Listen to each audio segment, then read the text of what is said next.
అంతరిక్ష చరిత్రలో కీలక మలుపు అర్ధ శతాబ్దం తర్వాత మళ్లీ చంద్రుడి వైపు మానవ యాత్ర ప్రారంభమైంది.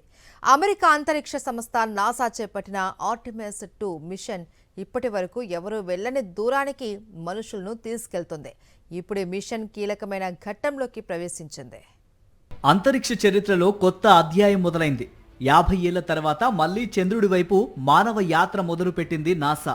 ఆర్టెమిస్ 2 మిషన్ లో భాగంగా భూమి నుంచి ఇప్పటి వరకు ఎవరూ వెళ్లని దూరానికి వ్యోమగాములు ప్రయాణిస్తున్నారు. అపోలో 13 రికార్డును బద్దలు కొడుతూ 4,06,000 కిలోమీటర్లకు పైగా దూరాన్ని కవర్ చేయనుంది ఈ మిషన్. ఏప్రిల్ 1న ఫ్లోరిడాలోని కెనెడీ స్పేస్ సెంటర్ నుంచి లాంచ్ అయిన ఆర్టెమిస్ 2 మిషన్ 10 రోజుల పాటు కొనసాగుతుంది. ఈ యాత్రలో 4 వ్యోమగాములు పాల్గొంటున్నారు. కమాండర్ రీడ్ వైజ్మెన్ నేతృత్వంలో Victor Glover, Christina Koch, Jeremy Hansen ఉన్నారు. వీళ్ళు చంద్రుడిపై ల్యాండ్ అవ్వట్లేదు. చంద్రుడి ఆవల వైపునకు ప్రయాణించి భవిష్యత్తు మిషన్లకు మార్గం సుగమం చేస్తారు. ఈ ప్రయాణంలో అంతరిక్ష నౌక పనితీరు, లైఫ్ సపోర్ట్ సిస్టమ్స్ ను పరీక్షిస్తారు. నావిగేషన్, పవర్, కమ్యూనికేషన్ వంటి కీలక వ్యవస్థలను చెక్ చేస్తారు.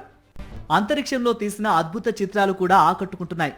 భూమిని తలక్రిందులుగా చూపిస్తూ తీసిన హలో వరల్డ్ ఫోటో వైరల్ అయింది. చంద్రుడి దక్షిణ ధ్రువ ప్రాంతంలో నీటి నిల్వలు ఉన్నాయనే అంచనాలు ఈ మిషన్ కు మరింత ప్రాధాన్యం చేకూర్చాయి. ఇక్కడే భవిష్యత్తులో మానవ స్థావరం ఏర్పాటు చేయాలన్నది నాసా లక్ష్యం. చంద్రుడి దక్షిణ భాగాన్ని ఆవాసంగా చేసుకుంటే సుదూరంగా ఉన్న మరిన్ని గ్రహాలపైకి అంతరిక్ష యాత్రలు చేపట్టడానికి లైన్ క్లియర్ అవుతుంది. భూమి నుంచి చంద్రుడిపైకి వెళ్లి అక్కడి నుంచి ఇతర గ్రహాల వైపు అంతరిక్ష యాత్రలు చేపట్టడానికి వీలవుతుంది. అలా అంతరిక్ష యాత్రలకు చంద్రుడు ప్రధాన స్థావరంగా మారుతున్నాడన్నమాట. అందుకే భవిష్యత్ అంతరిక్ష ప్రయోగాలకు ఆర్టెమిస్ 2 కీలక ముందడుగుగా మారింది.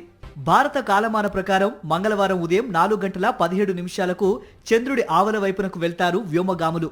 ఆ సమయంలో స్పేస్ షిప్ తో కమాండ్ కంట్రోల్ కు సిగ్నల్ తెగిపోతుంది. దాదాపు 40 నిమిషాల పాటు వ్యోమగాములకు గ్రౌండ్ కంట్రోల్ కు సంబంధాలుండవు. అక్కడి నుంచి యూటర్న్ తీసుకుని మళ్లీ దక్షిణ ధృవాన్ని దాటిన తర్వాతే తిరిగి కమాండ్ కంట్రోల్ తో టచ్ లోకి వస్తారు. ఈ మిషన్ లో భూకక్షను దాటి చంద్రుడి కక్షలోకి ప్రవేశించడం తొలి సవాల్ కాగా, యూటర్న్ తీసుకొని తిరిగి గ్రౌండ్ కంట్రోల్ తో టచ్ లోకి రావటం రెండో సవాల్. మొదటి అడ్డంకిని విజయవంతంగా అధిగమించిన స్పేస్ క్రూ రేపు రెండో అడ్డంకిని కూడా దాటి తిరిగి భూమి వైపు తమ ప్రయాణాన్ని ప్రారంభిస్తుంది. చంద్రుని దక్షిణ భాగం ఎలా ఉంటుందో చూడాలనే ఆసక్తితో ప్రపంచం మొత్తం ఈ మిషన్ వైపు చూస్తోంది.